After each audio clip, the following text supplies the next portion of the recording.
Great, and we are recording. Awesome.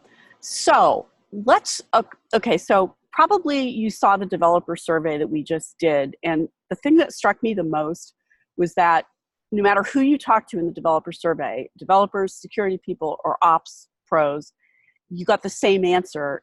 50% of all of them said test is the biggest problem when it comes to slowing down software development. I mean, that's it. They all dumped on test.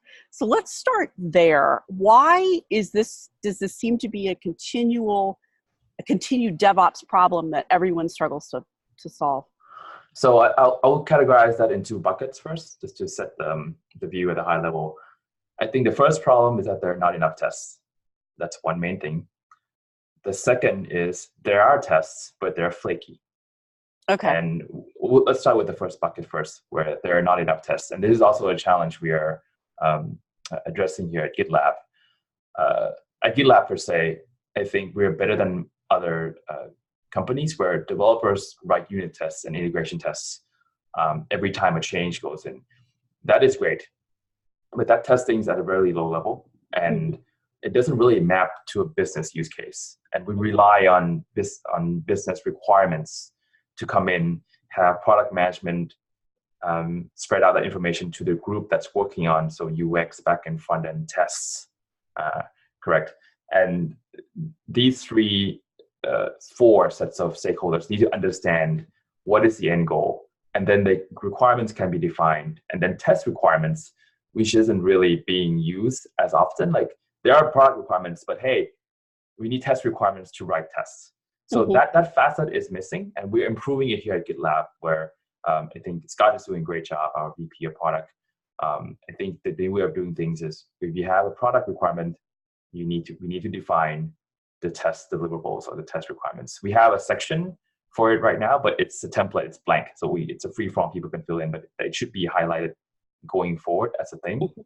So going back, the stakeholders who are delivering this need to understand the end goal, right?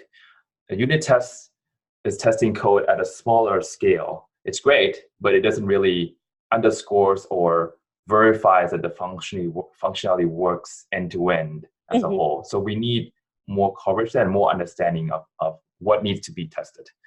I see that as like the first enablement part of not enough tests. Another factor in that is the test infrastructure. Unit test is great; it's easy to set up, but we need a team that has specialties and knowledge that builds up this end-to-end test infrastructure. It's a lot harder than writing unit tests. The unit test is just, I wrote this function, I'm writing a test that pairs with it, and it just tests that function. That's great. We're doing it at a low level, making sure all the gears are round and in good shape before you fit it in, correct? But then the integration test is a much bigger scale. Like essentially, I compare this to the Apollo 11, where the features is the rocket, right? Everybody gets publicity, but the red platform on the side that nobody looks at, that's a lot of work, and it's taller than the rocket, right? You need to build that scaffolding. Like we're planning performance tests, we're running end-to-end tests. The framework needs to be solid and be built properly to allow us to write tests, right? So paying down that investment is really key. And then we can start writing tests in both areas, have unit tests, have integration, and end-to-end tests come as well. A lot of organizations will have end-to-end tests including us as well. We're trying to improve that. End-to-end test comes later. Like, the ideal goal is like when things starts to ship or starts to get built, right? The test development needs to start at the same time, and then you assemble it together, run it, it's passing, we go for launch, and it's shipped. We're not there yet, and I can assure you a lot of companies out there are not there yet as well. This is like the ideal goal where we should be setting our true compass on. Now, that's the first part. The second part is the flaky tests. And I would even tack on the ramp up time to write a test there as well. So essentially making the framework and mature and stable. I think there's how do I say this? There are a lot of test automation engineers and test developers out there, but not all of them know how to write and design a good test. What I mean is, I compare this with my team as well. Like the test needs to be like a self-retrying domino. Mm-hmm. Like in every review, automating a user flow, right? We abstract it to like a click method, a draw method, a get element method. And Mm-hmm. all these need to have some fault tolerance and retryability in them. Like when you look at a manual tester per se, nobody clicks on a button and then just waits 10 minutes and watch it to pass, right? If he clicks on a button, doesn't go, he just clicks it again, right? Mm-hmm. So like these flakiness, like, hey, if you click on it and there's some latency, your core framework with this abstraction levels needs to be able to retry it. And like using a human-centric approach, like I don't see anybody putting this emphasis on the design of the framework. We are, I think we call it stateless page objects, where the retryability needs to be baked in, the retrying domino, because when you have a user workflow, if that domino doesn't go, he Mm-hmm. needs to make sure the next guy goes, so the workflow is completed. A lot of tests would just be like a one-point failure where, okay, fail, and then it doesn't even execute. That's one example. Tests that are too complex, like making sure the tests are layered properly, like you don't have to use the UI to drive everything. If you're taking an example from GitLab, if you are testing a submission of an MR, you probably don't need to go through the login page, because we already have a test that tests the login page. You Mm-hmm. can just write the framework that logs in to the backend. And this is what I've done at my past company, where we have a backend login where when you see the test results video, it just magically appears at the MR page, because you don't have to go through, like you just bypass the whole mechanism. A lot of bad practices is you do everything through the UI, where you're testing the MR, but then you spin up the browser, you type the login, you press login, you go to this page, you go to 2 more pages, and then you finally reach the MR page, where that test just needs to test the MR page. You don't have to test the rest of it, right? So like focusing the test, making tests test the right things, making tests less flaky, and eventually at the end, quality is everybody's responsibility. We want developers to contribute to the end-to-end test. So making a test framework easy to use, easy to read, I think these all factors into the second part of it. Okay, awesome analogies. And by the way, the Apollo 11 one is awesome. That was great, because I had never thought of it in that way before. So that's awesome. So, but let's talk about this whole developer involvement. It always seems like there's a little bit of friction about who owns what. I mean, how can a team kind of work through that and get to this sort of ideal of everybody's really responsible?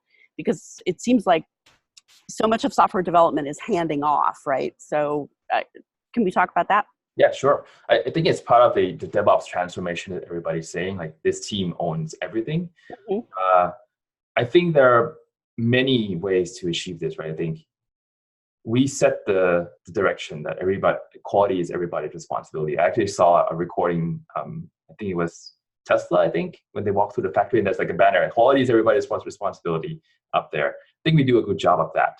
But setting discussions and enabling the team to achieve that goal still needs to be improved. And I would imagine that's the same challenge the other teams are doing as well. There are many ways, like there have been efforts to have developers be on call, where you're responsible for your code when it goes to production. That is kind of a mechanism to go there. The behavior we want to encourage is that, hey, when you write this code, do it in such a way that you'd have to stay on Saturday to make sure that is my code's going to pass or not, right? Pull in your stakeholders, like ask quality, is this enough testing? Ask your PM, did we cover all the cases? And with the bringing up of DevOps transformation, I don't think all the developers have that mindset baked in yet. I think it's getting there. But like having people think about these repercussions and how to mitigate them earlier on, and not just focusing on shipping the features, I think it's key. I think it's a concerted effort per se. I think, and there's all the extreme where, like for example, I don't name companies, but there are companies that will call engineers on a Saturday night at 1 a.m. and then and then like they leave it there where like that's like the means to achieve that, but they don't really take that feedback in to improve the process so that doesn't happen in the future. So like, okay, the engineer is going to fix it on Saturday. We're good, we're happy, it fixes on Sunday, our customers are happy, but they get burned out. The companies that treat engineers like resources, and like everybody does everything, and then if people get burned out, the door is there, we can hire more because we have so much money in the bank, we're a public company. And that's not where I want GitLab to go. I think I want to see people be happy at their jobs, and the pathway that we set should be that we show people where it's going wrong. Let's make the process better so we work smarter, right? We achieve more without having to like put down our weekends or like get pinged during your family dinner. Nobody wants that. I can see why folks that didn't transform to DevOps properly will fall back to the old agile way of having a wall where you have developer and QA just test everything. It's just because then it eliminates the on-call aspect, because there's a whole department just doing testing for you. And that's like going back to like you're just like reversing or removing progress at that time, and that's not where we want it. It works, but then you need 100 quality engineers testing right. it. Yeah. It works, but it's not efficient. Yeah. Right. It works, and then the cycle time is long, right? Because the wall is there. It's going to get tested, but it's going to take a quarter to like release something, and that's not where we're headed. We want to release fast. So in order to get to that, then we need to improve the process and then make people's lives easier and work smarter. Speaking of working smarter and making people's lives easier, let's talk about test automation, because it seems like that, again, in talking about DevOps or DevSecOps or scaling DevOps, test automation is so crucial, but yet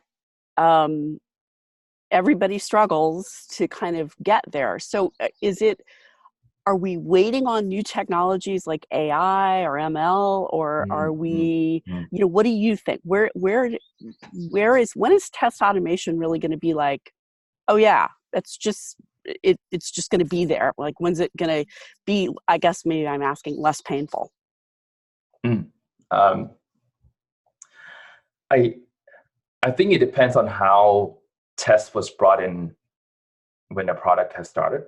I think teams that bring testing in earlier, when there's no code base, like you get quality feedback directly when the project is starting, those teams get to do better, because I'm going to bring up testability. This is something that I've done tech talks on before, the Selenium conference at the Selenium meetup in San Francisco.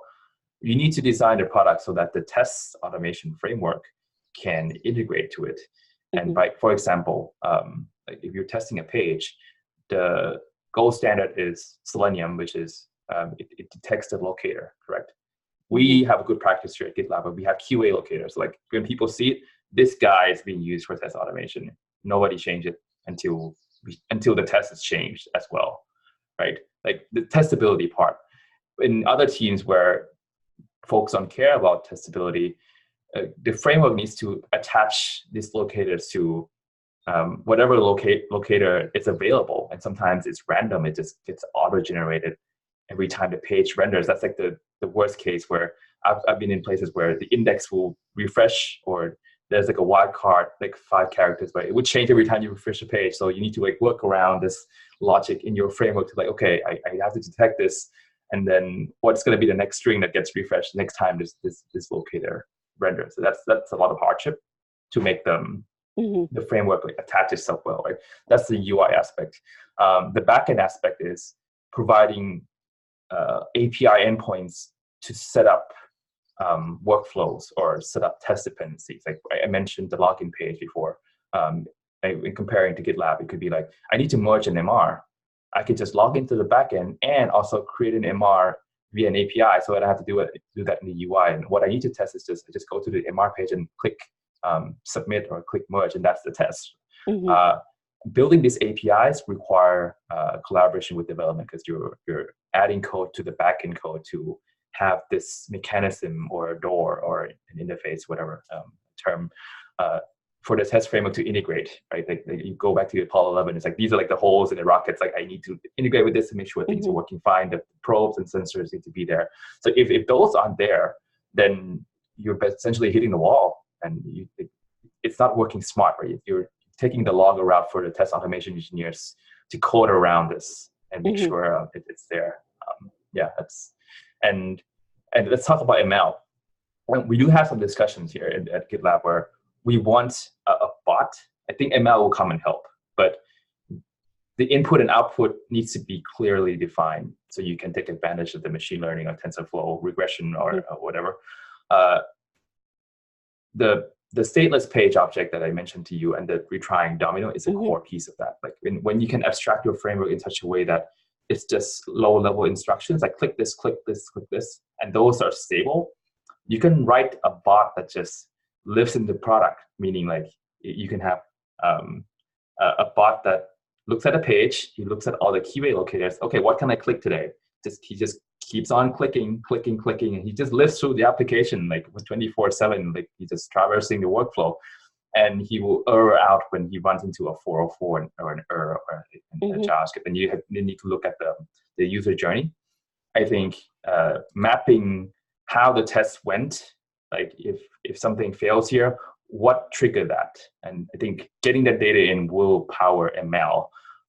And that's probably where we'll see more adoption of ML coming in. There are companies that have started to do this, but I think it's the same concept where you need to have some data first, but like let's let these things crawl through the application.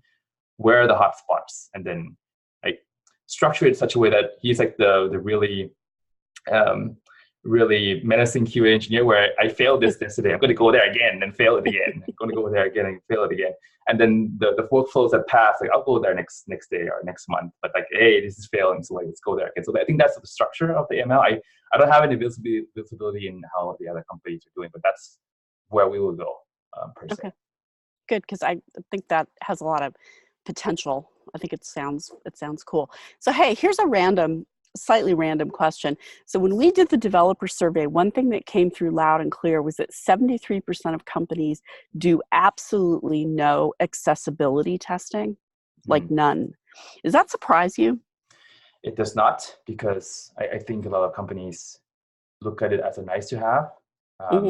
But with diversity and inclusivity, I think it's important, and I'm especially proud of the UX department here at GitLab that we have issues to track that. Like we want to do automated accessibility testing, color for the color blind per se. Like these needs to be brought up more front and center. But given the priorities right of other startups, they will focus on getting the functionality to work first, and like these will come later. And it's the same with localization testing.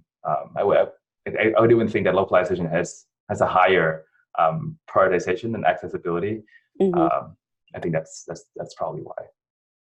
Okay, that makes sense, because that number just was stunning to me. Like seriously, because it seems like should be, as you say, with sort of the whole. It should be more inclusive. Okay, so where do you see? What's next for testing at GitLab, or what's next for what can people start thinking about? I mean, are you hearing stuff from customers about, yeah, we really want this, or we're really trying to get here? What kind of feedback are you getting? So our next big thing is there are two facets to this: increase quality and increase productivity. Increase quality, what I mean is we do want to have the end-to-end test have a big checkbox on the enterprise features every time we deploy. I think we do a good job at the unit test layer, but it needs to be better because there's some edge cases and bugs especially in our enterprise flow.